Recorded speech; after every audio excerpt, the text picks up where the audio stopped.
Oh yeah, Cashapp.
Oh yeah, Cashapp.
Good afternoon, people. I bring you greetings from southern Florida. Um, you might be observing the melanin upon my skin. Um, I'm grateful. You understand. It's my first Monday um, not being active duty or not being at work um, in a while. And I'm not gonna lie, a lot of different emotions during this transition period. I've been in touch with, uh, skill bridge community as far as, coordinating and logistics. I've been in touch with the studio I'll be working in. Be going there tomorrow, touch base with them, get some workouts in. I'm excited. I'm excited, but at the same time, excitement having a lot of the same symptoms as nervousness. Um, it's a lot of overlap. A lot of overlap. That being said, I'm losing the ability to make excuses for things, especially in my current place in life. Where if before I said, "All right, I can't go live today because I'm tired. I went to work today," well, that excuse is gone.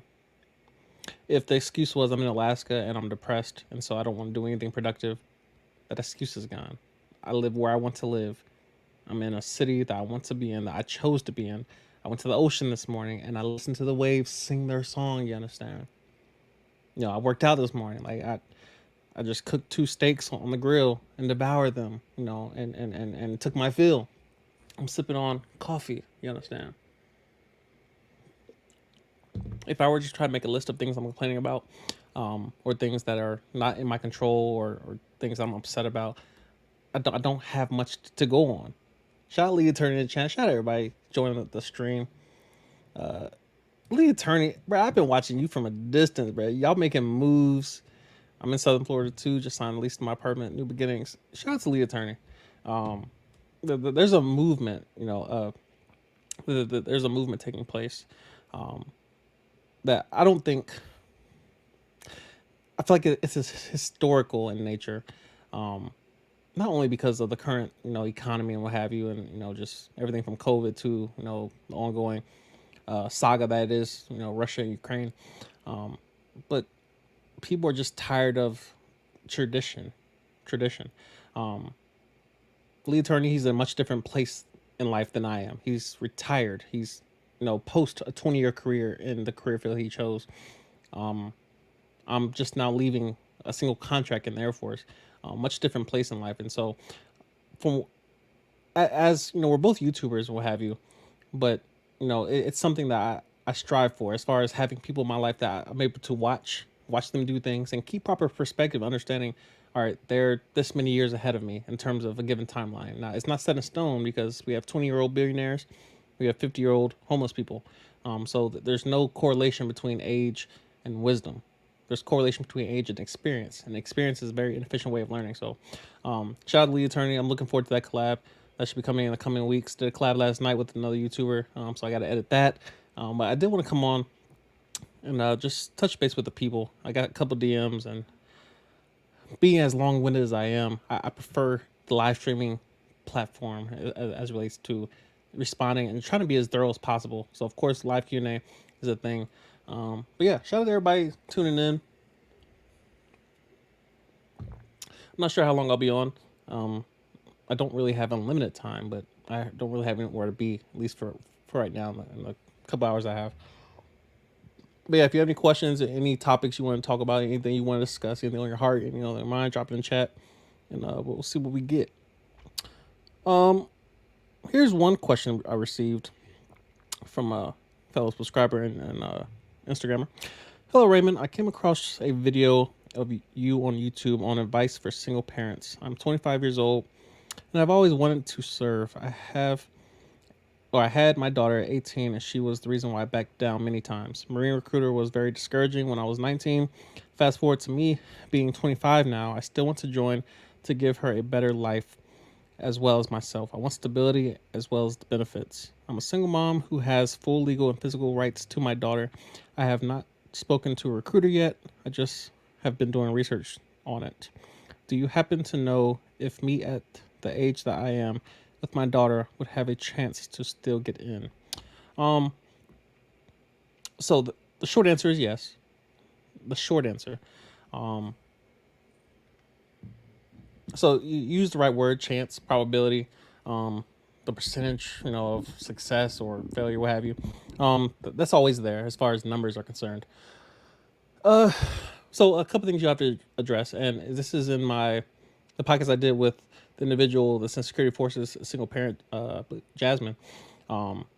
Support system. Being a single mother, you're basically trying to sit on a chair with 2 legs on it. Because the Air Force is going to take their legs from you. The Air Force is going to take a certain amount of stability from you, and they'll give you a different type of stability. So the Air Force will give you, all right, here's financial stability, here's structure, here All right, you don't got to worry about what you wear every day. You're gonna wear this uniform every day.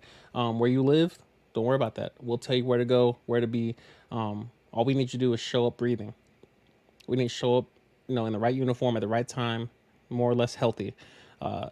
Be obedient. The Air Force is going to do a lot for you as far as developing and establishing structure. But beyond that, what you'll have is your number one priority in your own life, which is your child. The Air Force, more or less, and again, this is somewhat subjective because the Air Force is not a person. The Air Force is an entity, it's an agency, it's a group of individuals. So ultimately, the Air Force doesn't want or need or say or demand anything. It's a group of individuals. It's a system that you're entering. It's a bureaucracy of sorts. But when it comes to your child, that's your number one priority. And I would argue no one else on this planet, maybe outside the father, is going to share that sentiment with you. You're by yourself as far as the number one person in your life being your daughter, and then of course you have you're given priorities after that. So you have to realize that coming into the Air Force, you're giving up a lot of options that you would probably normally have now. Now you're going to gain some options as well, but it is a bartering system. So you're coming in and you're giving up this, and they're giving you something else. So with that, a conversation needs to happen with the father. Now, this is not black and white in terms of you have to go talk to the father. I say father mainly because he obviously there should be a conversation there as far as, all right, when I'm not with my child, where's my child at? That should be a thing. But beyond that, you're gonna need a support system for the many factors you can't more or less prepare for.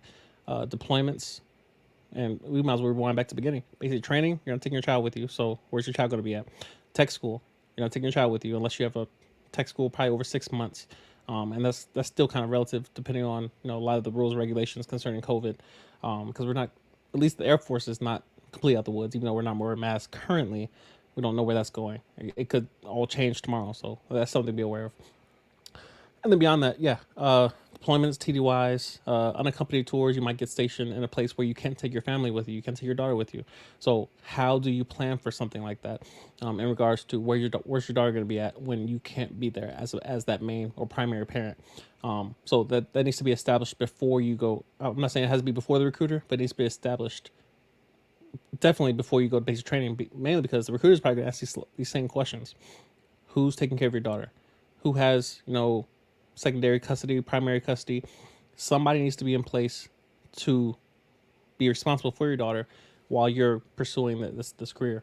So that's definitely going to be the thing. The recruiter's going to bring it up at some point. Do you have any children, any dependents? All right, cool. Where's the other parent? Your grandmother.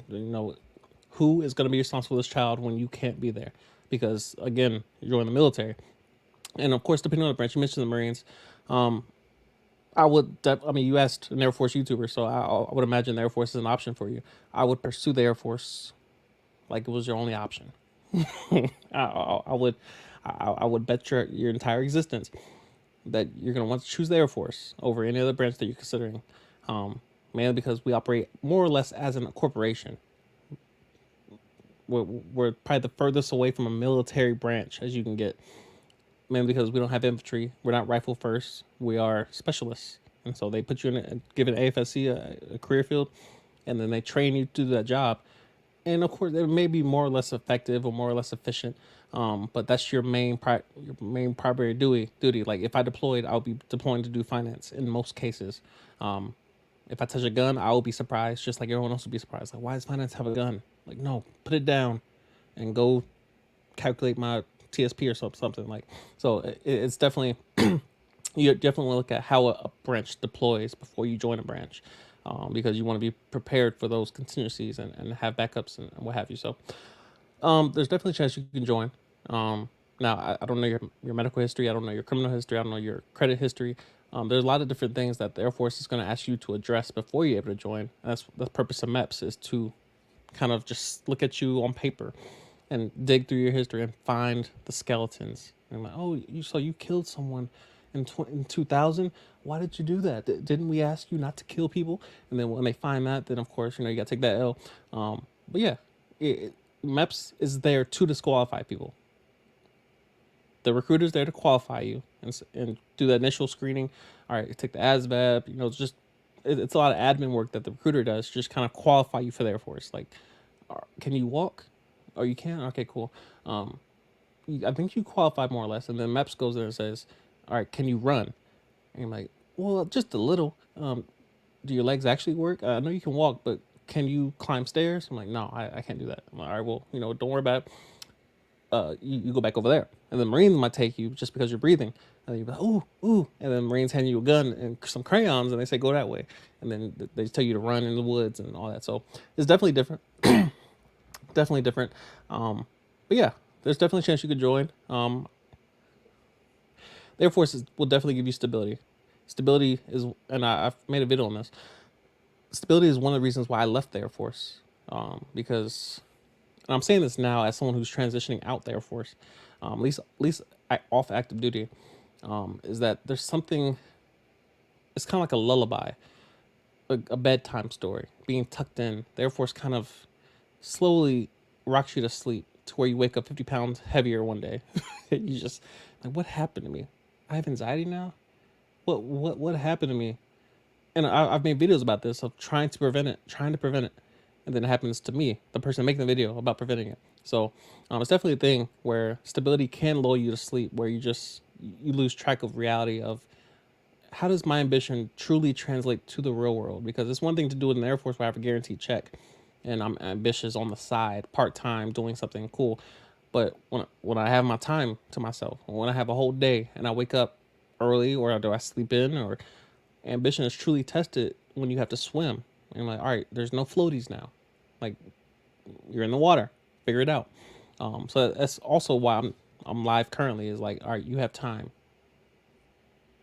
What did you do with your time? Went to the gym, went to the ocean. Uh, yeah. What do you have to show for your 24 hours? So yeah, to answer your question simply and directly, definitely you can join the Air Force. I mean, I can't guarantee you'll get in, but from what I've heard so far, which is not much, there isn't much for a reason why you can't join. There are plenty of single parents in the military that are succeeding, plenty of them, plenty of them. I'm not saying that it'll be easy. It will be somewhat turbulent, especially during transition, where it's just you. I'm trying to unpack a house.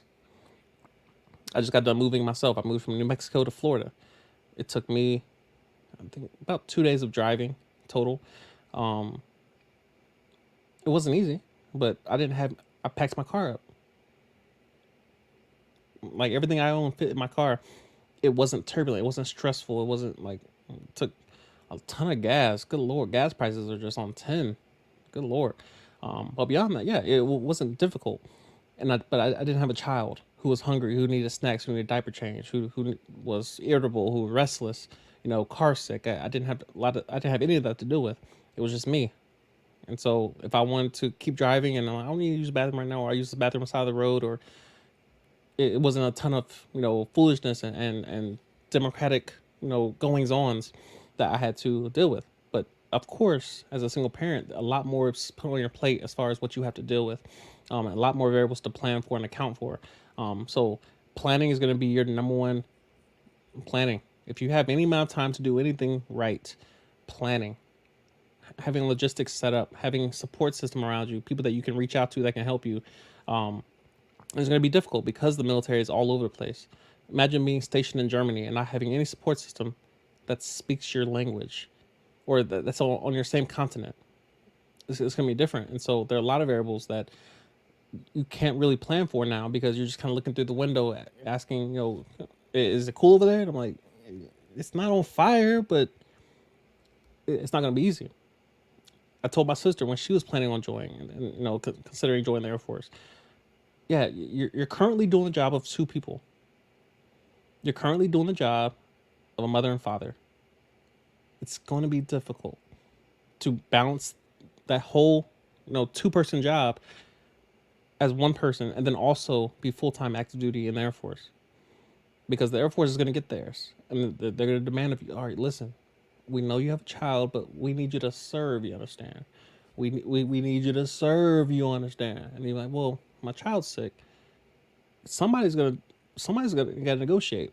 And often the Air Force is considerate, and again, I'm speaking very generally, speaking for the Air Force. I'm not speaking for the Air Force, but about the Air Force. The Air Force is not a person. So when it comes to dealing with your leadership, your supervisor, and dealing with logistics issues, like I don't have a sitter this day. Like, all right, well, take the day, figure it out. But yeah, we need you at work on Friday because we're short manned, or we got a certain amount of people on leave, or you won't be able to call every day and say, all right, I don't got a sitter. At some point, that's going to snowball into something that you don't want to snowball into. So just think about those type of things. Maybe the guard is a better option because you might have a support system and you don't have to move every couple of years. Single parents might want to consider a guard unit. Join the Air Force Guard or the reserves versus active duty. Hear this: you can still work full time in the guard and reserve. Same pay and benefits as active duty. The only difference is you have to qualify for those. You have to interview for those positions. They're competitive, but once you get it, you're pretty much good. And you don't test for promotion in the guard and reserves. So you take positions that require a certain rank, and then you just wear that rank. But you do have to interview and qualify for those positions, especially as it relates to your knowledge and your abilities. But it's in a lot of cases it's a better option for single parents, because you're not constantly worried about moving every couple of years. You can pick where you want to live, provided there's a job you want there, or any position available, and then that's where you live until you decide to leave, or until you die. So the guard unit that I was planning on going to here in Florida was in Jacksonville, and I was going to work there 2 days a month, 39 days a year, and that was it. Well, now I'm doing reserves. I think there's a unit at Patrick Air Force Base, but either way, I'm not outside of Air National Guard getting deployed to DC or something. And there will be again people forget it's the military. This is not a random corporation, on the Wall Street somewhere. This is the military, and so the military has a lot of people don't read the fine print of what the military is and what they have the power to do. It's not a draft, but there are a lot of things that are equivalent to a draft that are just below it. So just be mindful of those things, of the fine print of what you're signing up for. But yeah, I would strongly consider a single parent join the guard or reserves when it comes to stability. You're gonna have a lot more of it, especially as it relates to where you live. You can put down roots in the area, and you can work that same job until you choose not to. And of course, again, it has to be available. Like all these jobs that you might come in the career field and it may not be available. You might have to cross train into a job that is available. But of course, talking to a recruiter, you can kind of find out these things ahead of time, and you might have that job set aside for you because you're going to basic training, tech school, and you come back and the job's yours. But it's not guaranteed. It's not guaranteed. So yeah, along with active duty recruiters, I would stop by and talk to an Air National Guard recruiter or Air Force Reserves recruiter and look at those options as well, because those will offer you a great level of stability that active duty don't have, and it's something that we want, but we don't have. Like I want to pick where I want to live, and I don't want to move. Like I might like this spot where I'm at. If I would have got orders to Patrick Air Force Base on active duty, I probably wouldn't have never wanted to leave. I'm like, bro, do not PCS me nowhere. And they said, well, bro, we gotta send you to Alaska, bro. Like we need you up north. We need you to serve above Canada. And I'm like, listen, I'm not gonna be able to make it. You understand? I'm not gonna be able to make it. Beware of those type of things. Hope that helps. Again, guys, got any questions? Drop them in the chat, and we'll see what we can do. It's from my boy Jay. Hey Raymond, I watched one of your videos on YouTube about either going to college or the Air Force, and I have been looking for advice. I'm a freshman in college running track and field. I'm struggling academically, even though I study hard and use my resources because I'm having trouble finding purpose and goals in my study. There's a lot in this. I'm considering all my options, such as military, transferring, or trying to stick it out at my current school. If you don't mind me asking, do you have advice for my situation? Definitely. A couple of things you mentioned that just kind of stood out. One of them being you're struggling academically, even though you study hard and use your resources because you're having trouble finding purpose and goals in your studies. So one thing I struggled with when I went to tech school, and again, this was at tech school, not basic training and not studying for the ASVAB or anything before. This was tech school. If you don't figure out how you retain information, if you don't figure out how you study best and how you study effectively, it's just going to chase you further down the line. At some point, again, you're joining the Air Force. It's not the Army or the Marines that are handing you crayons and seeing if you can keep the color inside the lines. It's the Air Force. And so we test for everything. There's just testing just before the bathroom. Take the Scantron with you, fill in the bubbles properly, and then we'll see you when you get out, and make sure you do what you gotta do. The Air Force tests for everything. It's annoying. And of course, once you reach certain ranks, then testing may not be a thing anymore. But for the lower ranks, as far as I know, I just tested for tech sergeant before I left. Was test, was test. You have to study. You have to study. So you're not going to completely get away from that by joining the Air Force. You're not just, if you go to the Marines, they might not be testing. They might just hand you a gun and say, go that way, hurry up. If something chases you, chase it back. The Air Force, like, listen, we're going to war. Everybody bring number two pencils with you. That we don't got to bring guns or helmets or bulletproof plates on our chest. No, we're in the Air Force. Everyone bring a number 2 pencil. We're going to war tomorrow. It's different. So, whatever struggling that you're having in your current environment, if it relates to studying, as like the nuts and bolts, the ones and zeros, the binary nature of studying, it's going to follow you in the Air Force. So you must get that figured out. Now, because the latter part of your question mentions, not having purpose or goals in your studies, I feel like that's more of a qualitative thing, more than something that can be quantified. Again, it's the Air Force. So there's something called higher tenure in the Air Force, where they're basically telling you, all right, you have so much time to promote. Basically, and to put it simply, once you make staff, you can retire as a staff sergeant, E5. Once you make E5, my current rank, you can stay E5 the rest of your career.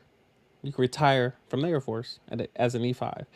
You will not retire from the Air Force unless it's medically or like a medical retirement.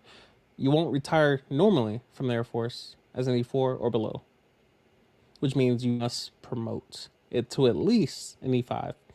Higher tenure, they will put you behind out if you do not make E5. So that's definitely a thing where you're going to have to address whatever purpose that you're trying to find in your studies, whatever goals you need to have established. It's not gonna matter as much, to put it simply. To say, all right, I'm not passing my test because I don't want to, or I'm not passionate about this career field. That's cool, change it. But when you get in the Air Force and like, all right, you sign that contract for a certain amount of years, and they say, all right, we need you to test for this next rank, or we need you to test for your CDCs. I just did an interview yesterday with mental health technicians in the Air Force. They have to pass their CDCs, and most career fields, almost all career fields, it's mandatory you pass these CDCs. For those of you who don't know, CDCs are just a stack of paper that you have to study, and then you take a test on it. That's what CDCs are.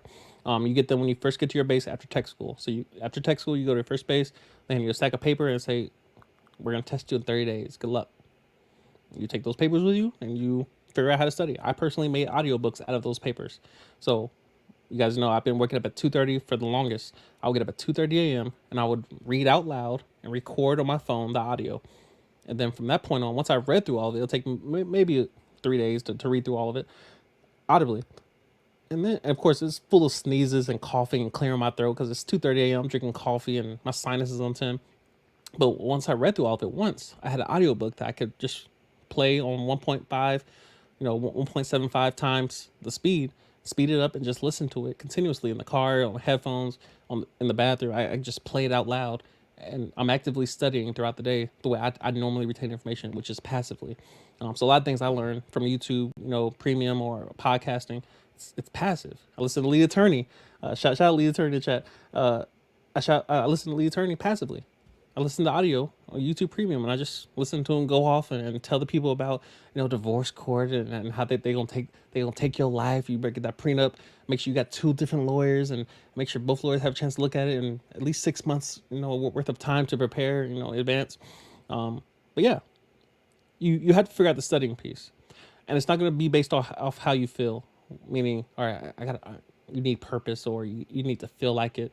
It's going to be less of that and a lot more of, all right, I have to pass this test if I'm going to stay in this career field, if I'm going to stay in the military.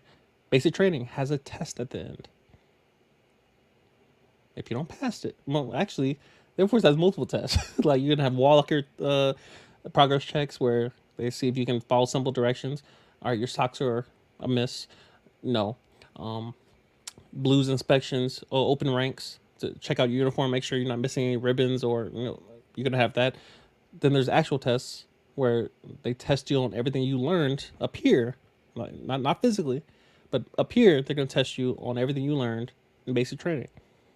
And they hand you a book and like, did you read that book during basic training? And it's gonna be shown whether or not you did at the end when they test you on it.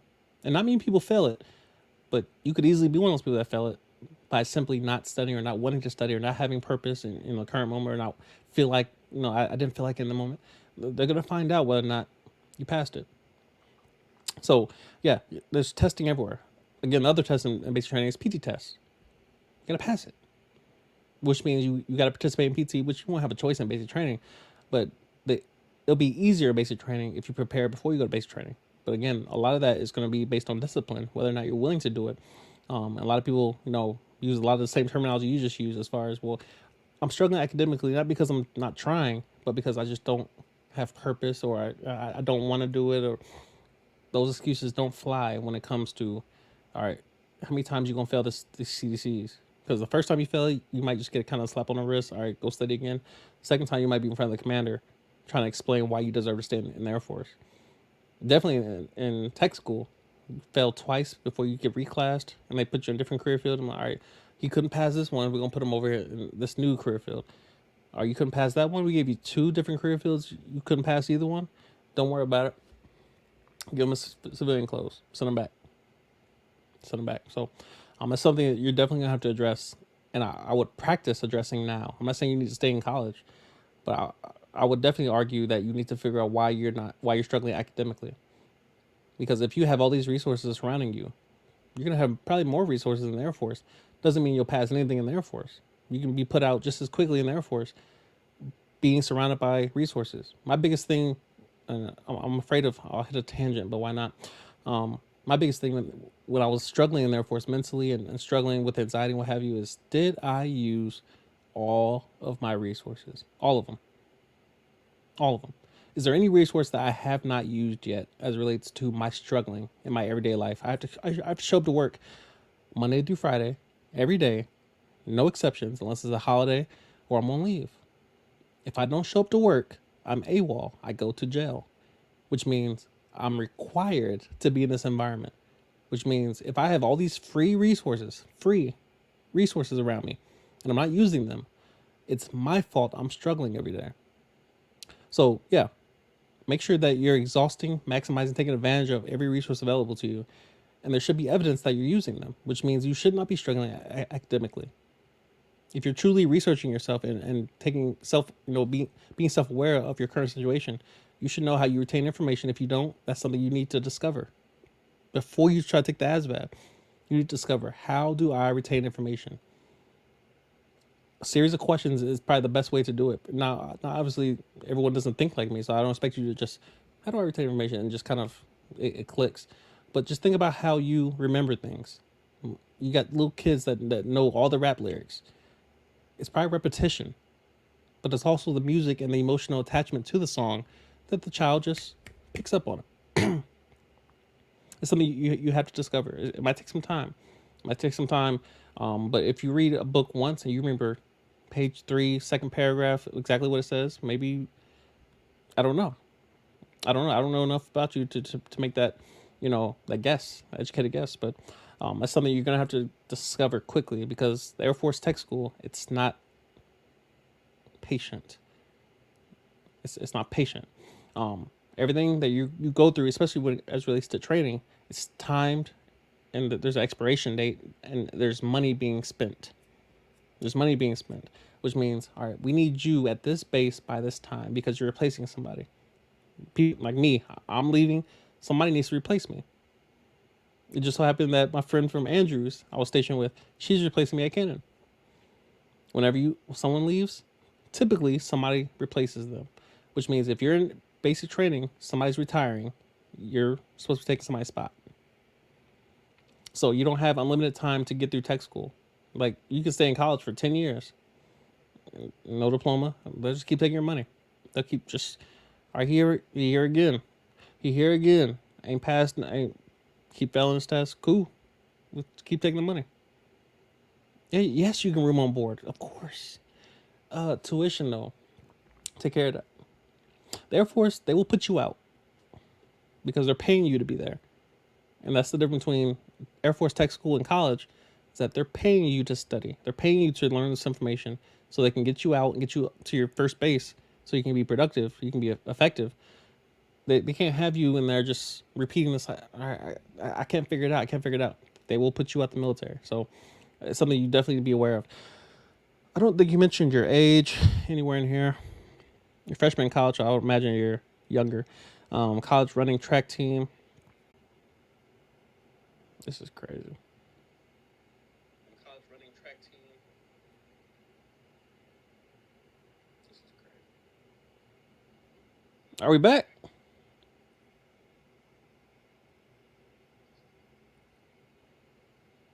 Are we back? Oh, I guess we are. Sorry about that, people. I apologize for the technical difficulties that are taking place. I think we're good. I think we're good now.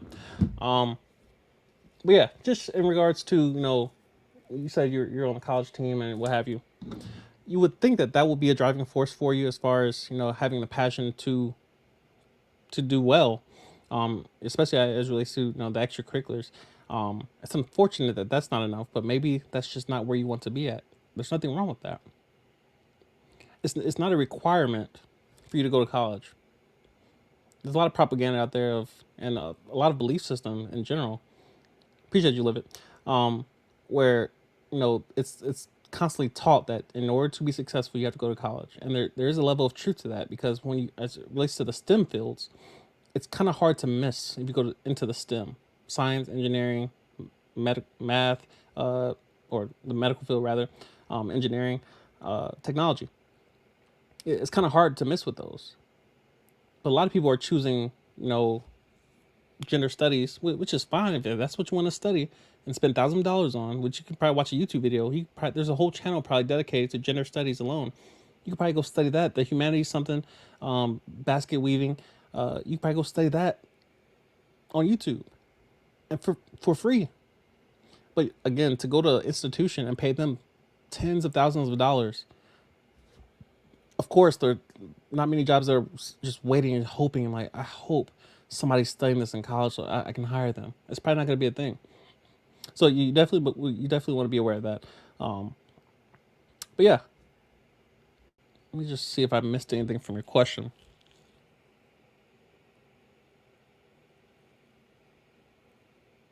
So to kind of wrap it up into with a bow, if I was for your situation, I would figure it out, at least for now. And of course, a lot of factors considered as far as who's paying for college. How are you paying for college? You might be getting student loans. You might have student loans already. If you are, you might as well just go to Air Force. You might as well go to Air Force because you'll get a free education. I'm a huge advocate of avoiding those student loans, going to the Air Force, getting a 4-year contract. Your education is free. You don't even got to go full time. You can go to the Guard Reserves, free education. It doesn't make sense to get student loans to try to pay for this. So my simple advice would be, depending on how you're paying for it, if let's say your parents are paying for your college, or you might be on scholarship, you might be on scholarship for track. If it's free, figure it out. Figure it out. You might need to switch your major. Who knows? Figure it out, because it's not going to get any better in the Air Force. But if your education is not paid for, go to the Air Force. Go to the Air Force. Get stable, get a free education, get some benefits, and then take some time to figure out what you actually want to do, because it's not a life sentence to join the Air Force and then get out. It's not a life sentence. So hope that helps. Again, I do apologize for the technical difficulties. I'm not sure what happened. It's like the Wi-Fi or something just went out. But yeah, it's all good. Ivy Rebel asked, did you sign a 6-year contract for your rank? I did. It's one of the main regrets of my Air Force career up to this point, is signing a 6-year instead of a 4-year. There are, so I constantly say this, and it's kind of misleading, that there are no benefits to join the Air Force with a 6-year contract. There is one. If you want to promote quickly, 6-year over 4-year. If you want to promote very quickly, or have the opportunity rather to promote very quickly, sign a 6-year contract. But as it relates to just everyday life, your life is not going to change immensely because you signed a 4-year. You're just going to have a lot of your options as far as a first term airman. You're gonna have a lot of your abilities to cross train or a lot of your agility unlocks sooner on a 4 year contract versus a 6. So that's definitely something I would consider. But you won't promote as quickly as a 6 year contract because they come in as the E3. So again, making money more quickly is not, it's not a reason to dedicate 2 more years of your life. It's not a valid reason, at least in my mind. So great question. Here's a question. I'm re-enlisting this time into the Air Force. I'm prior Army. I will be visiting a recruiter next week. I've finally gotten the weight off. I'm just 33. Just hope to take my old ass. Hey, listen. I don't know why y'all be joining the Army, bro. The Army just be trying to. They'll take anybody breathing, just anybody willing to struggle through life. They're like, bro, come to the Army, bro. We'll take anybody. The Marines is taking the scraps. I'm like, bro, are you life support? You're not. Come with us. We got something for you. Yeah. Hope everything works out for you. Let me know if you have any questions. Lead attorney got a question. What are 2 books that you deem as necessary reading for young men? Great question. Great question. My current phase of life, my current place in life, I would definitely say No More Mr. Nice Guy is my Bible, and I read it constantly. It'll take me a day to read it, just about a day to read it, and I'll read it multiple times. It's a constant reminder of my wrong nature and my inclination to do things wrong. To do things wrong. It's a constant battle of this is what I feel like I should do, but then I just simply reflect on the book and then how it directly correlates to a lot of my experiences, albeit anecdotal. These are, I don't want to, slip into, solipsism where everything is just my experiences and my inductive reasoning. But it's a deductive view of the world. And then I have my inductive reasoning to pair with it. Quick definition class, grammar class, what have you. Inductive reasoning is your own experiences, your own reasoning, your own view of the world as it relates to a decision you're about to make or an argument you're trying to make. Deductive reasoning is a standardized, objective view of the world, meaning, all right, if I'm going to, police officers should be using deductive reasoning when they tell you why they pulled you over, not inductive reasoning. Inductive reasoning would be a police officer saying, I saw this other cop pull somebody over and it was a green car, so I pulled your car over because it was a green car. That's wrong. Deductive reasoning would be, I pulled you over because the posted speed limit is 65, you're doing 66. That's illegal. It's objective, it's standardized, it's law, more or less. So quick little lesson there. But yeah, No More Nice Guy, that book constantly grounds me in this is what the market wants. The market wants a certain type of person. And they keep reinforcing it. They keep telling you, they keep showing you, we don't want nice guys. They finish last. There aren't any exceptions. And if you find one, it's not an exception because there are no exceptions. I was the guy who went into a relationship thinking, I can change what the market wants. I'm smart enough. I'm up here enough that I can change what the market wants and make them value. Shout out Tommy Lauren. Yeah, you can't make someone change what they desire. You take someone to a buffet, they're gonna pick what they want from the buffet, and if you try to convince them, hey, you don't like what's on your plate, and they're like, but I do. You can't convince them that they don't like what they like. I try to tell people like, bro, why are you eating raw fish? What the hell is sushi, bro? What the hell is sushi? People love this stuff. I've never had it. I have no plans of trying sushi, but people are just, coleslaw. Like, who likes coleslaw? Who is this made for, bro? People love it. So of course, I enter the picture. I'm like, listen, you don't like coleslaw. You don't like sushi. It's nasty and you should not like it. It's forbidden. It's unacceptable. Please stop liking sushi and coleslaw. And they're like, well, I still like it. No More Nice Guy constantly reminds me, and a lot of young men, that, all right, you feel like being nice to her is what she wants. You feel like just being kind and innocent and boring and consistent and just, no, I don't want sex. No. You think I want sex? I don't want any sex. No, none of that. I don't want to kiss you. I don't want to take you on a date. I don't want to hold you. You enter in a lot of these different dynamics with a certain visual. I'm like, oh, she's so innocent, she's nice. Numerous Nice Guy will constantly ground you in reality and saying, oh yeah, everything you thought was true is wrong. And here's evidence. And then you'll have your own personal experience to pair with it. I'm like, that makes sense. It makes sense. Now, I don't agree with everything in the book, obviously. With most books, I don't agree with everything in there. Most YouTubers that I follow, I don't agree with everything they say. But there's still a level of objectivity that we must seek out. The truth exists in the majority. Not we always look at the exception and like, well, if there's an exception, then I have to follow the exception. No, look at the majority and figure out why that's wrong or right. Because the majority can be wrong. The Nazis were the majority at one point, but they were still wrong. They're wrong, at least in their country. So yeah, that's one book. Numerous Nice Guy. Donald Glover, Robert Glover, one of those. Mr. Glover wrote that book. A second book, and I could go on just a long list of books, but you asked for two. I'll give you an honorable mention before I list the second one. Honorable mention would be Art of Seduction. Art of Seduction has nothing to do with sex. Believe it or not. Believe it or not. The title is misleading.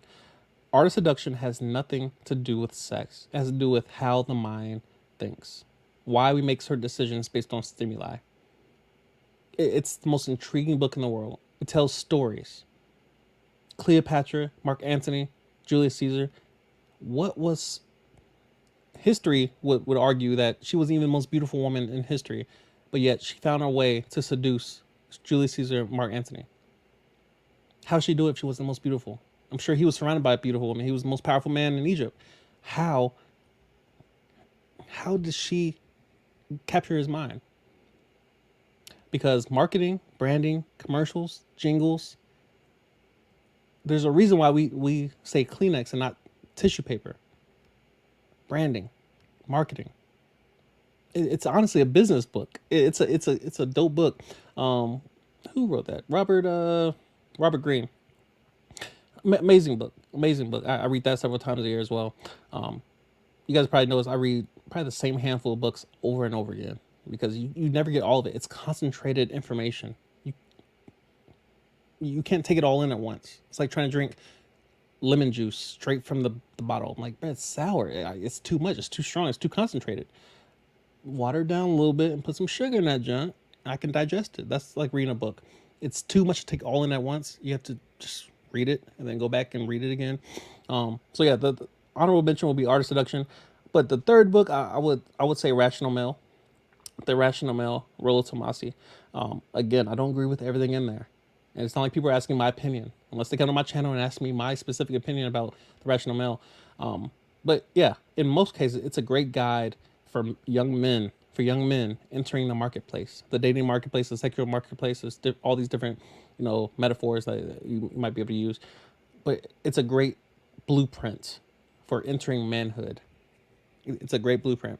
So I would definitely, those three books, great guideline, great place to start, great place to self-assess. I constantly preach this, self-assessment.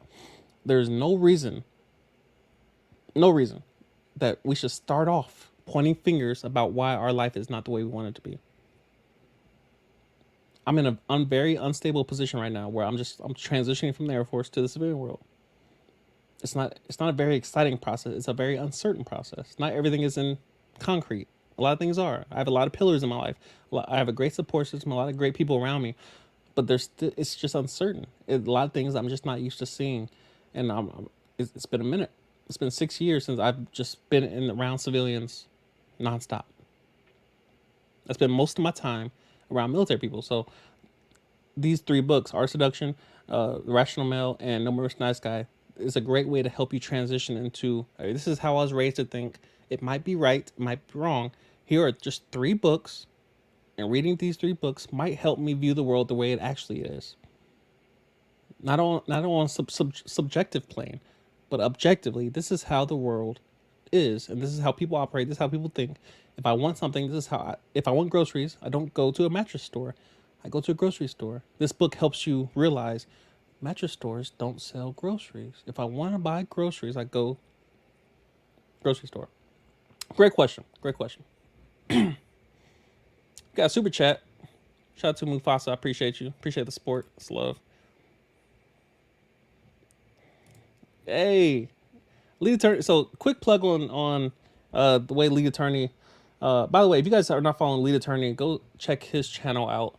20-year defense attorney, down in Atlanta, retired, and just so much knowledge he drops on his channel. Not all of it is about divorce court, what have you. He's just a great. He has a great perspective of the world, being a lawyer. Because lawyers tend to be kind of black and white. They kind of be kind of they're experts at deductive reasoning, and then slowly weeding in other perspectives and variables to win, more or less. So, but yeah, his channel is highly vital and definitely necessary as it relates to just a lot of the information he gives out. And of course he's entertaining as well. But yeah, go check him out. But yeah, as it relates to the prenup, the constant talk of even if I get married and I get a prenup, which that's the whole conversation is about, whether or not you should get married. Is a prenup necessary? If I don't why do I need a prenup if I don't get married? There's no need. I don't gain anything by getting married. There's nothing I gain in marriage that I don't already get while dating. Why do I get married just to need a prenup on top of that? So there's an argument there.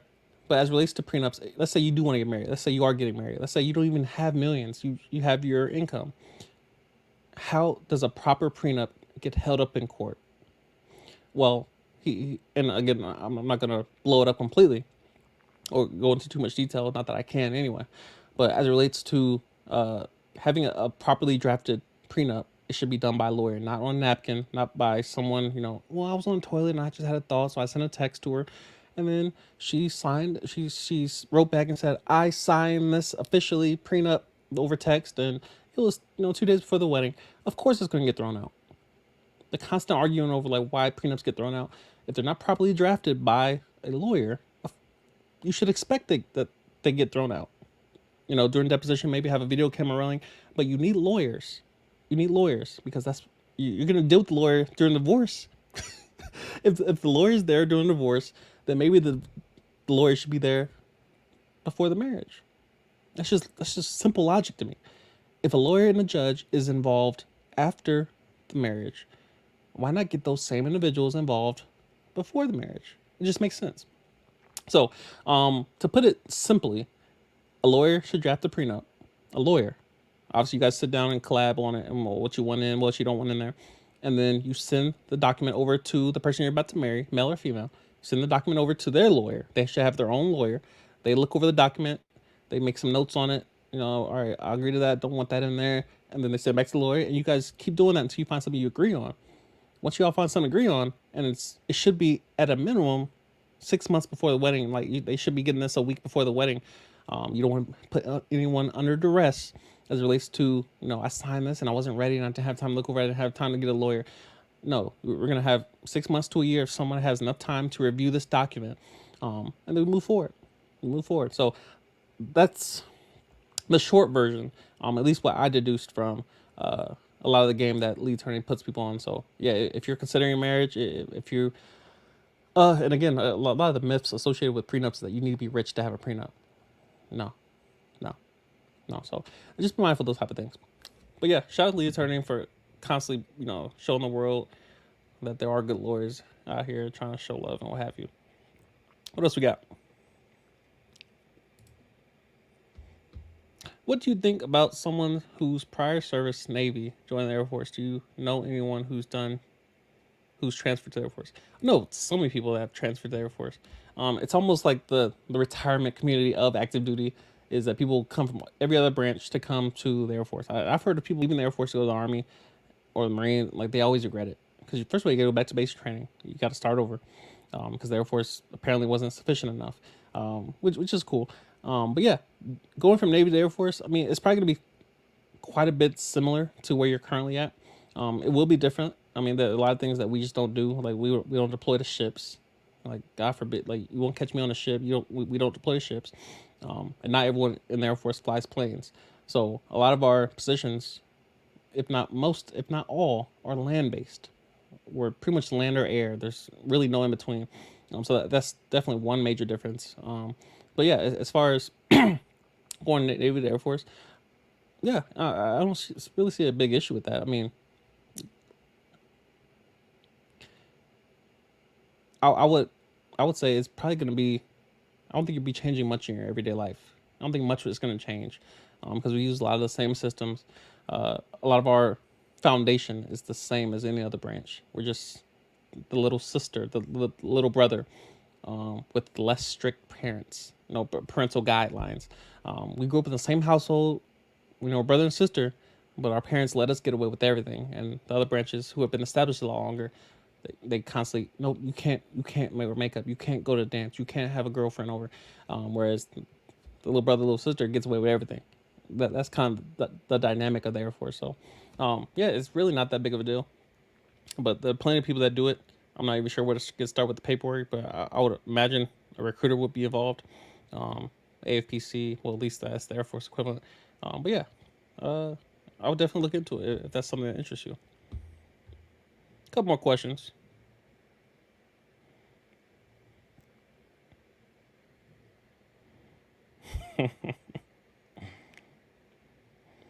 Casey asks, have you dealt with difficult, toxic supervisors in the Air Force, and how did you remain strong, focused under their leadership? Definitely, definitely.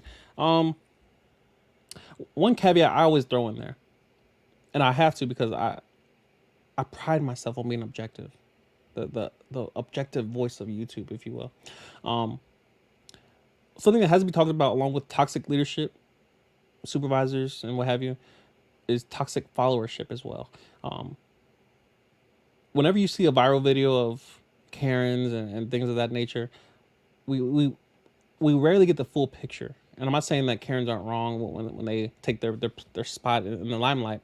I'm just saying there's usually a full picture that we're getting half of it essentially. So when it comes to toxic leadership, we have to. I made a video called "Practice Being Right," which basically talks about how your half of the responsibility must be in place before you start pointing the finger and say, my leadership should have did this. When I was transitioning out the Air Force, I was meeting with my commander often. And he would constantly just ask me questions about my preparedness. Like, do you have this in place? Did you do this? Have you spoken to them yet? Have you started this process? And it's basically checking my pillars to ensure that, all right, before I sign off on anything, I need to make sure that you did your part. That's the part I talk about mostly when it comes to leadership. When it comes to, the leadership to followership dynamic, is that once you've established your part and you've done your part and you've taken accountability, you've self-assessed, you've did your part, then you're free to point all the fingers you want. You point all the fingers you want. You're free to do so. But the second, you start with them and you say, well, my leadership didn't give me what I want. They told me no. I'm like, well, that doesn't indicate that they're toxic. Now, when it comes to my experience with toxic leadership, first of all, I can't say in good faith that I've had any good or any toxic leaders in my personal chain of command. I've had different leaders. I've had different styles of leaders, but I haven't had any leaderships that have treated me badly. Even most recently, I've had triggers as it relates to my anxiety, but I haven't had anyone in my leadership since I've been in the Air Force who treated me badly. You'll be lucky to come across that. It's not as popular as you think it is. Toxic leadership in the Air Force is kind of like chair force. It's more of a slogan. It's more of a trope that, all right, you may come across it, but it's not popular. It's literally the minority of cases, because in most cases, first of all, we have whole squadrons established to deal with toxic leadership. We have equal opportunity and we have the inspector general. They're in place to deal with these type of issues. We have legal. They're there. We have the chapel. We have all these different units and squadrons to deal with these type of issues when they happen. So you're not by your, it's not he said, she said, in most cases, and especially in the case where if you're doing what you're supposed to be doing, you're really into a place where I'm just a victim in plain sight and things just happen to me because you have ways to correct things. So I personally have not had any bad leaders. I've had different leaders. I've had leaders that have their own style. They have their own belief systems, ideologies that, I don't believe in 1 hour lunches. I believe in 10-minute lunches. I'm like, well, what are you going to do? What are you going to do? Some people don't get any lunches. So, yeah, toxic leadership it's a thing, but it's not as popular as people think it is. You have to constantly pause at, what is my job? What is my role? Did I convey this correctly? Did I communicate correctly? Was I efficient? Was I effective? Did I obey their instructions? Me being a supervisor, that's the one thing I hated the most about being a supervisor, is having unaccomplished instructions. Simple instructions. If I sent my airman an email and said, please read this entire email. I need this done by the end of the day. I need this done by the end of the day. Go talk to this person. Send this email to this person. And then right at the end of the email, I said, after you read this email, don't ignore everything else above it and go home. I would look up at 12, 1 o'clock, and I'm like, yo, why are you still here? And you're like, what do you mean? I'm like, did you read my email? And you're like, yeah. Did you read my email? Yeah. Did you read the whole thing? Yes. Why are you still here? It's amazing how simply following instructions makes your life so much easier, especially in the military, because so much of the military environment is obedience based. It's simply following instructions, especially as you're coming into the Air Force. Before you become a leader, you're simply a follower. So in a lot of cases, you make your own life harder by not being simply a quality follower first. Sometimes just following instructions, it makes your life so much easier because you're not thinking for yourself. Some things you do need to think before, because not everything's lawful. Not every instruction is lawful. But in most cases, the majority of cases where you just get a simple instruction, following that instruction to the T the first time, doing it right the first time, taking your time and doing it right the first time, it prevents a lot of the issues and a lot of the stereotypes concerning toxic leadership, because not everything is toxic. People get fired left and right? You can look on the Air Force docket. Anybody can log on right now and type in Air Force docket into Google and see who's getting court-martialed in the Air Force. It's not hidden. You can see everything from generals and down of people that are being court-martialed. It's the equivalent of being put on trial in the civilian sector. It happens from generals and down. It happens. So toxic leadership, before we even get to that point, we deal with toxic followership. Am I doing my job correctly? Have I done my part? Have I taken accountability for my own existence, my own words, actions? Did I convey this correctly? Did I communicate properly? I constantly talk about documenting, sending emails. Conversations, one-on-one conversations are definitely necessary, that they're good. But I like to have a record of my conversations. If I talk to you, there's probably an email attached to it. I'm going to send an email first, and then I'm going to go over your desk and talk. I literally am the poster child for, I'm going to send an email asking someone to have a conversation. And then after the conversation, thanks for the conversation where we talked about the following. Especially if I don't trust you, everything gets documented. The ultimate sign of me not trusting you is I email you primarily. In most cases, like, our communication is always documented via email, because I can't have he said, she said anywhere. There's going to be a text, a screenshot, an email, something to substantiate what we talked about. So yeah, toxic leadership is definitely a thing. But often you can't control that, and you have to pause that. All right, what can I do better? What is my job? So hope that helps.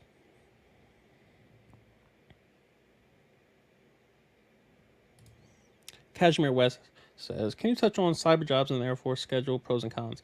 So I'm not cyber.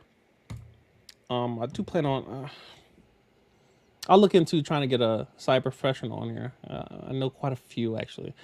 Being that was my first job, radio frequency transmissions, which is not directly cyber, but I was part of a cyber unit in Mississippi. But yeah, I'll have to come back around that, because I'm not going to speculate. I'm not going to speculate on a career field I don't have, or I haven't even been near, really. Although I do know people in those career fields. So yeah, I'll circle back to that. Like, try to bring somebody on here.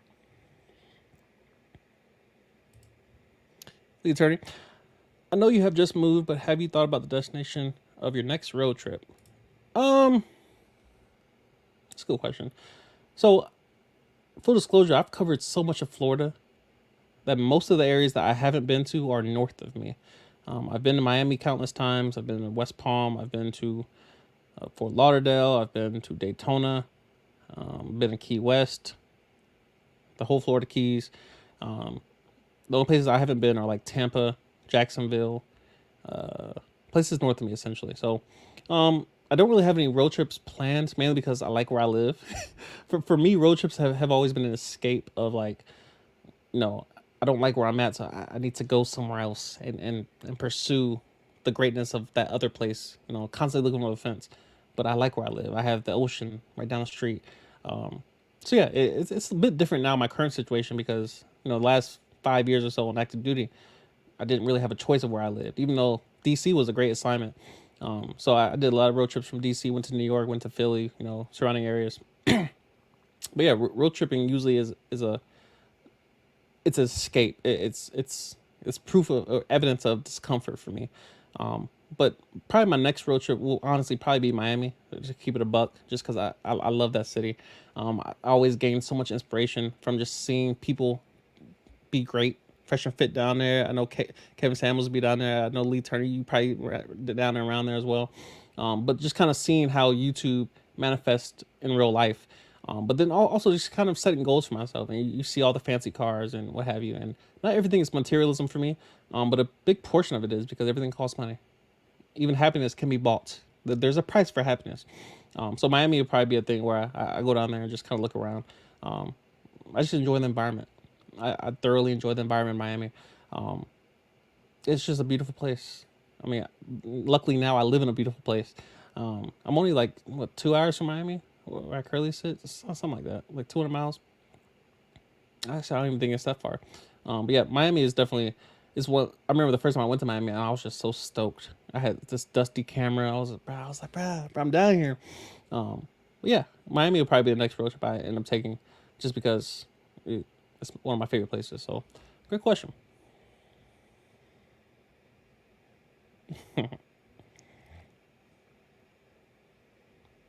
Future Airman says, "Is it better to try to cross train to a particular job like admin through active duty, or switch to Air Force Reserves and cross train there?" I'll say this: it's easier to transfer in the reserves and the guard than it is active duty. There's more red tape associated with cross training when you're on active duty, just because of all the logistics. And first of all, you get coordinate with your own leadership. Then you got to deal with AFPC and that foolishness. It's easier to do the guard reserves. Um, but if you have access to that job, if you're in a cross training window and you're at active duty, go for it. Go for it. Go for it. Because one thing that does get paired with reserves and guard is location of that job. The job might be available today. You might be able to cross train to whatever job you want today, but it might be Thule Greenland. It might be in a weird place that you don't want to go, and that's where it's at. And obviously, Thule Greenland is outside the country, so yeah, it might be in Alaska or Wyoming somewhere. I'm like, I don't want to live there, but the job's there. So active duty might give you opportunity to get the job you want, and you just play, roll the dice with the location itself.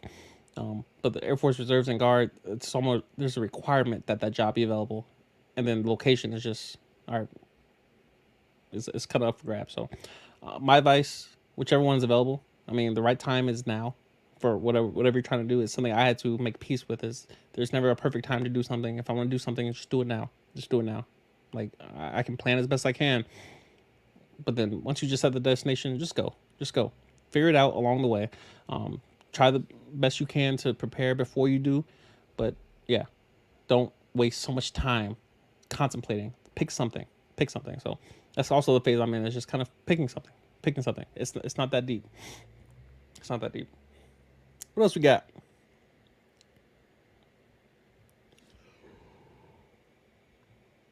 Mm-mm-mm. This coffee's made to do its job. Are cyber jobs in demand for Air Force Guard? I don't know. That'd be a great question for Air Force Guard recruiter.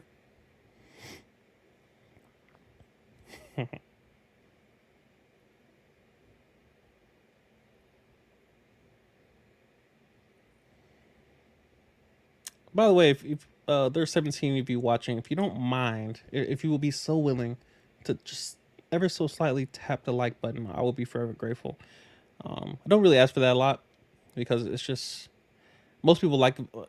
I tend to judge the like button and the comments and the subscribe based off my own tendencies, and I usually never like a video based on someone's request to like a video. I like it because I like it, and it's usually just random. It's outside of someone's request, like please like the video. I'm like, I'll like it if I like the video. continue with the video, but get the video started. I'll like the video. I will comment if I have a question or a comment.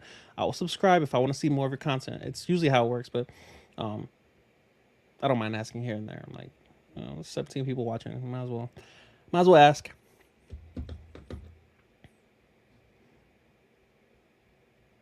Let me scroll down to the bottom, see what we got.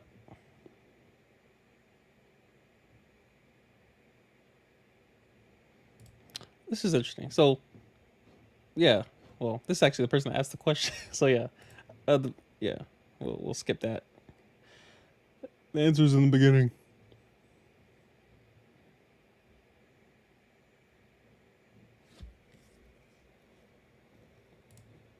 Blocker. Hey, Raymond Isaiah, what consequences do you think I would receive for seeking mental health in the Air Force 11 months into my first term? This is a great question, and I feel heavily qualified to answer it. I'm gonna say this, and it might be controversial, but it needs to be said. If you need mental health resources, go get them immediately. Now, there's a level of wisdom that's required, a level of wisdom in your comings and goings, meaning in how you do something. The moral of the story is go ask for help. How you do that is where wisdom comes in. So by simply going to your supervisor and say, yo, I'm feeling, like I want to delete myself. That's not how you do something. And of course, if that's your only option, if that's the only words you can come up with in the moment, then by all means. I'm going to tell you that not ask for help in the way you ask for help. But if you want to keep your career on the tracks and still get help at the same time, meaning I want to tap into these free resources that people are telling me to use, go use them. It's been my experience since February 2021 when I first went to mental health, like for real, like all in, chips on the table. I'm fully investing in my mental health because I'm struggling. My career has not gone off the rails.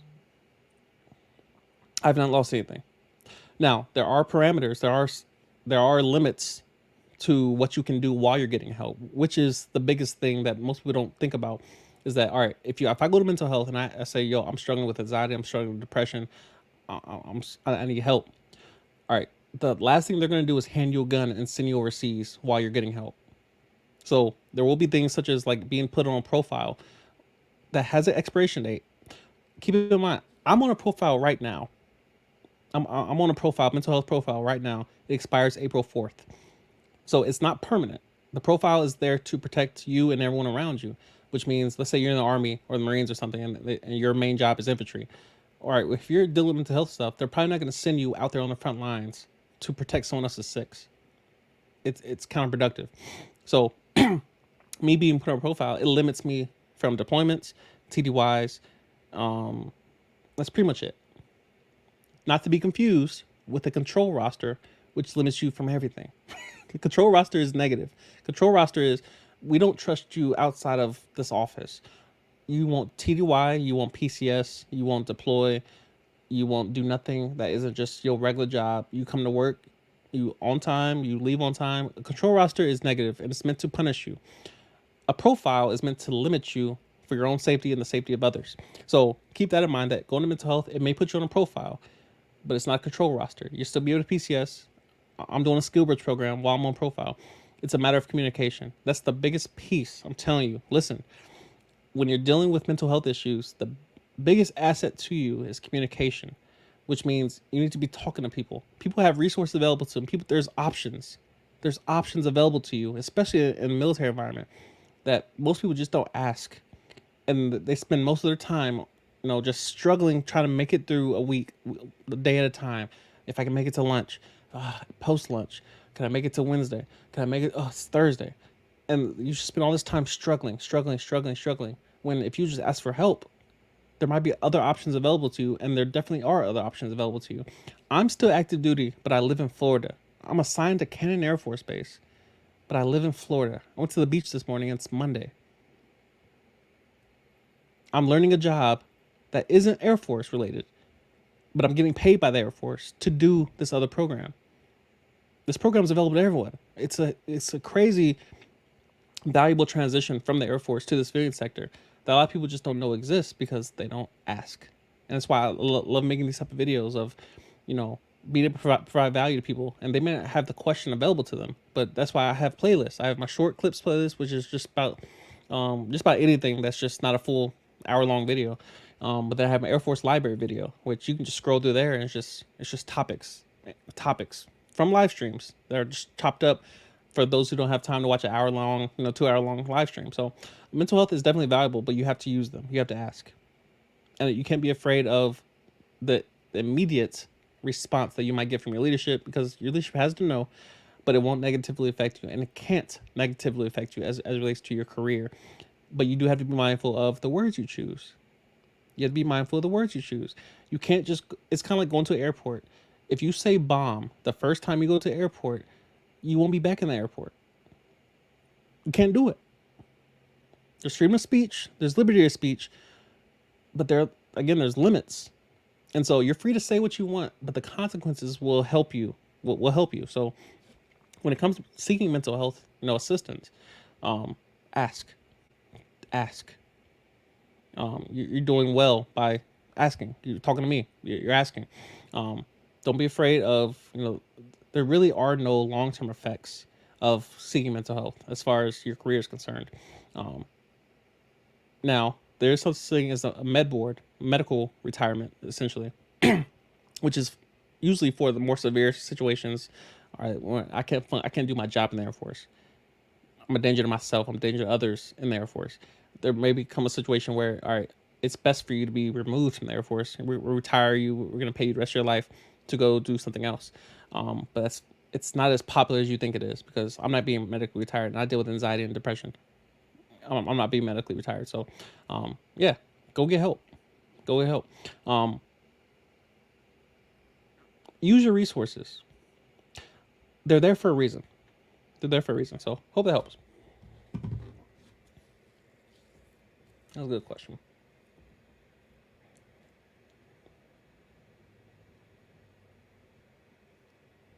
Would you ask me, Ivy Rebel?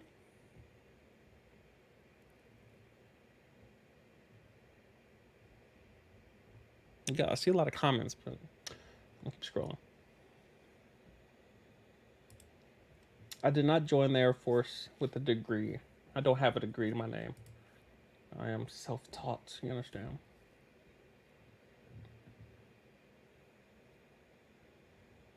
Anthony Johnson, I answered this question actually a while back in this same stream, so just rewind it a bit.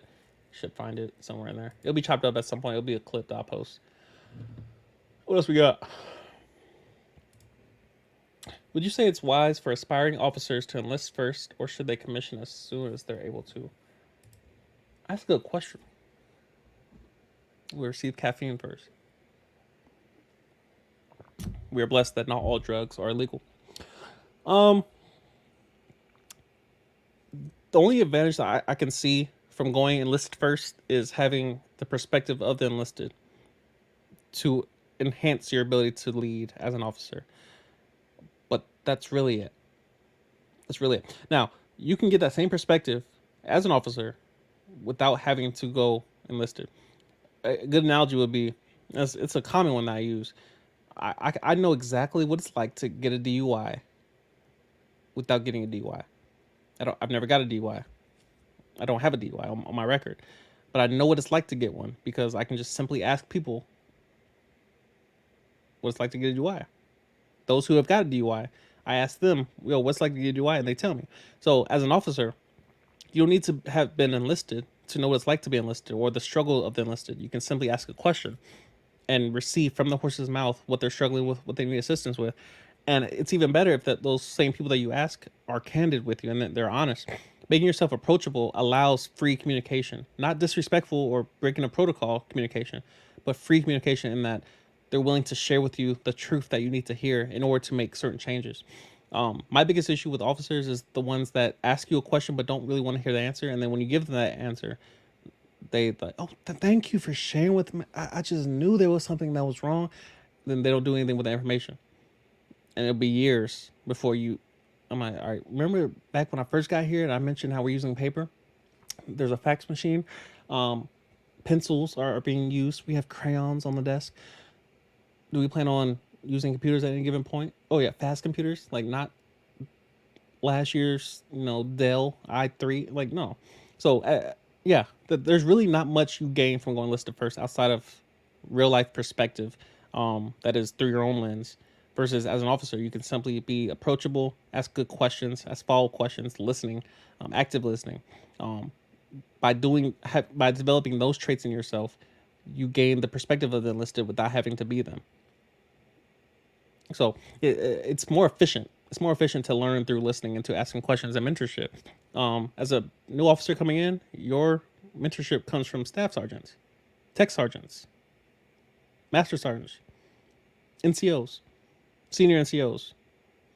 You don't learn initially all from officers.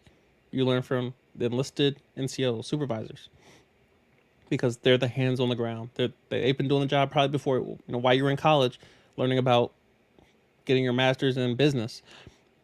They were doing that actual job, the actual hands-on. So when you come to a leadership position, you may not be doing the hands-on piece, but you need to understand what the hands-on piece is and understanding what the issues within the efficiency. Because when someone above you asks you a question, why are you not hitting your metrics? And you say, well, I don't know because I don't know how to do a travel voucher. And like, it's your job to know how to do it, not to do it. It's your job to know how to do it and to know what a travel voucher is and the issues associated with the process.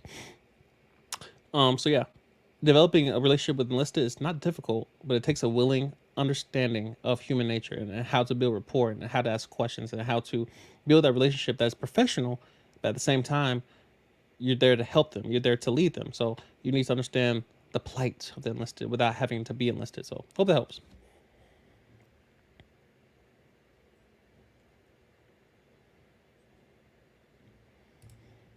Rebel asks, if you choose a different branch besides the Air Force, which one would it be?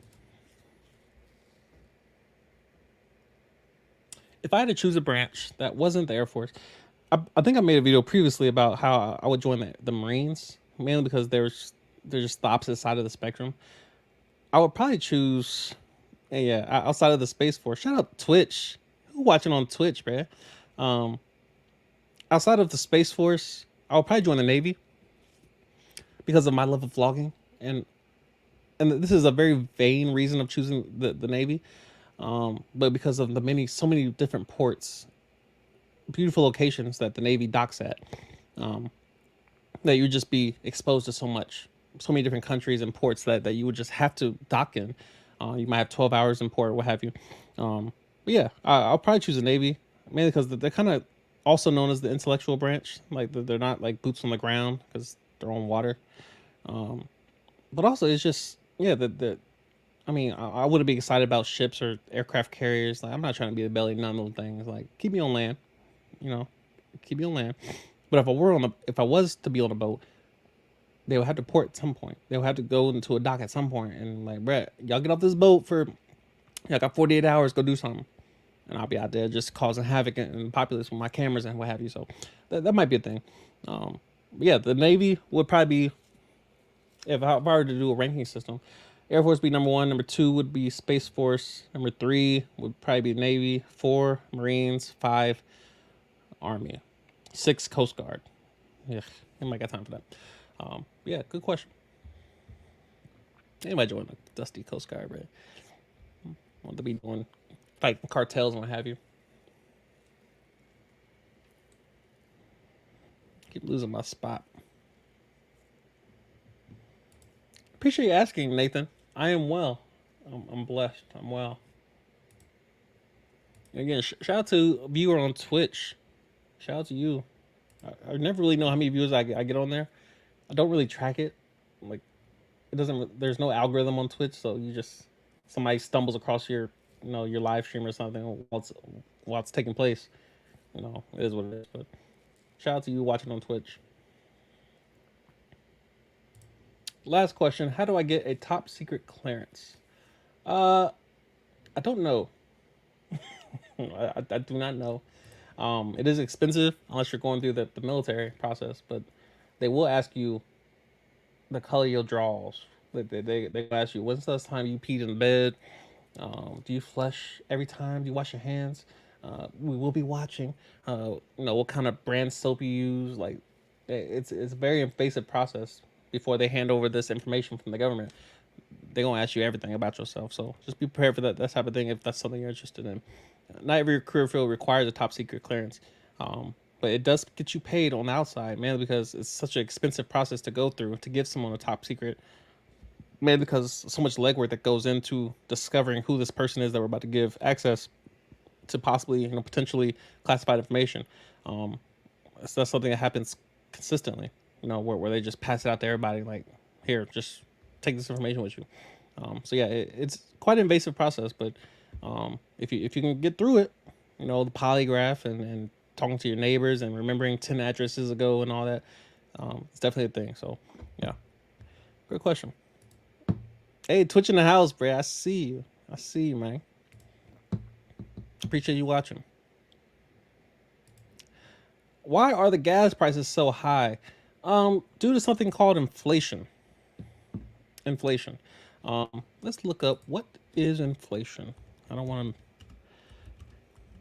misquote anything. I would ask Alexa if I haven't said anything yet. What is inflation? Inflation is the decline of purchasing power of a given currency over time. A quantitative estimate of the rate at which decline in purchasing power occurs can be reflected in the increase of average price level of a basket of selected goods and services in the economy over some period of time. The rise in general level prices, often expressed as a percentage, means that a unit of currency effectively buys less than it did in prior periods. That's probably the easiest way to put it. Inflation can be contrasted with deflation, which occurs when the purchasing power of money increases and prices decline. So a good example of like deflation is taking the U.S. dollar to a dusty country, and it's kind of like when I was deployed. The U.S. dollar was worth just about 3 times as much as the local currency, which I think was dirham, which is one of the major mistakes. That's the story I got to tell about when I went to Dubai, forgetting about the difference in currencies. Yeah, as it relates to deflation, if you take your dollar to, let's say, Venezuela or something, and their dollar is like, their equivalent dollar is dusty. It's crazy low. You can take $25 over there and buy a kingdom. Well, the opposite true is for inflation. $20 in gas gets you like a gallon. Like I drove here from New Mexico to Florida, and I'm telling you, like, every tank of gas, $50. I'm like, bruh, why y'all doing this to me, bruh? Do I deserve this type of treatment? Why are y'all doing this to me? It's just how it's the fluctuation of prices and the fluctuation of the value of one's currency, to put it simply. So gas prices, obviously, there's a lot of, it's kind of like the domino effect where you knock one domino down, the next one follows, the next one follows. Well, obviously, across the world, most things are connected. All of our markets are connected in one way or another. So all the different markets, if something happens, and it's why you should be diversified in your investing. And I'm no financial expert, so I'm not going to get too far into this, but where you diversified, let's say the price of oil or something happens in the Middle East and the oil chain is interrupted. Well, of course, whoever's buying oil from the people that are drilling for the oil, there's a constant, cause and effect action going on. Whereas, all right, if the fishermen are not catching fish, then the price of fish is going to go up. So just kind of think about the connection between those who are selling the fish, catching the fish, and those who are buying the fish. The fish will get more expensive as it becomes more and more rare. So hope that helps. Quick little economy lesson.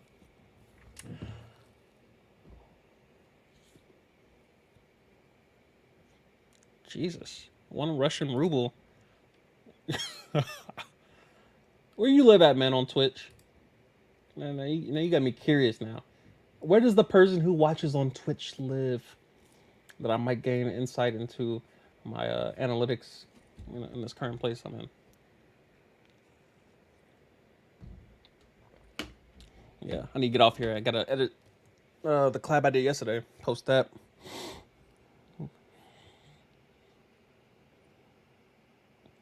Quick little plug.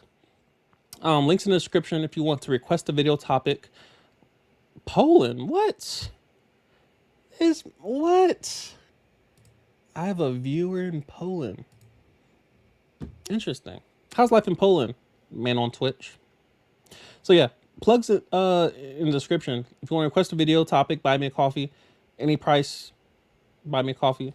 I'm currently making my own coffee. I'm trying to be cost efficient here, but yeah, if you want to buy a one-on-one consult with your boy, discuss some ideas, talk about things that are going on in your life, want some perspective, links in the description, links to my cameras, all the various things I use for live streaming and blogging, what have you, all links in the description. Favorite books I've linked down there so as well. So yeah, if you're interested in that, definitely check those out. If you want to support the channel anyway, Patreon, PayPal, Cash App, all that is down in the description. So I do appreciate everyone. If you want to become a member of the channel, get access to over 300 some videos. A lot of my old catalog I made private, and then now I'm just offering them to members. So everything going back to like 2017 and to current, I have a lot of those videos that are members only. So yeah, if you want to support the channel in any way, those options are definitely available. I definitely appreciate the support I get on this channel. So yeah, might be looking at making some merch at some point. Now that I'm venturing back in the civilian world, I have to become a true merchant of enterprise, if you will. So, but yeah, shout out to everybody that watched. I'm about to get off of here, but I do appreciate everybody who supports the channel. Everybody tuned in. I think at one point we had around 20 people watching, so I'm definitely grateful. Definitely grateful. But I will see y'all in. Oh, real quick, the man from Poland says, heard 5 flights from above my home so far, and none of them showed up on flight radar or anything. Hey, better get that bunker ready. I'm not sure what your name is, man on Poland. I'm not sure how to pronounce your name. I don't know your name, but I hope everything works out for you. I'm not sure exactly where Poland is as it relates to. Well, let's look it up. Let's not be ignorant. Let's look at the map to see where Poland is as it relates. So it's below Lithuania. Interesting. I've never shared my screen on here before. Let's do it real quick. let's test it. I don't do this type of stuff often, but let me see if we can do it right. It's at the end of the stream. Most people are probably gone anyway. Where'd my tab go? Oh well. What? So here we go. Okay, so yeah, you kind of next door to Ukraine. Well, no, you definitely are next door. Yeah, you next door to Ukraine. Interesting. But yeah, I do appreciate everybody watching. But yeah, shout out to my boy in Poland watching on Twitch. Hope everything works out for you. Hope everything works out. Hope you're safe over there. So yeah, I'll be in touch with y'all. Try to go live next couple of days, but I'll see y'all next stream. Say what's good to your boy.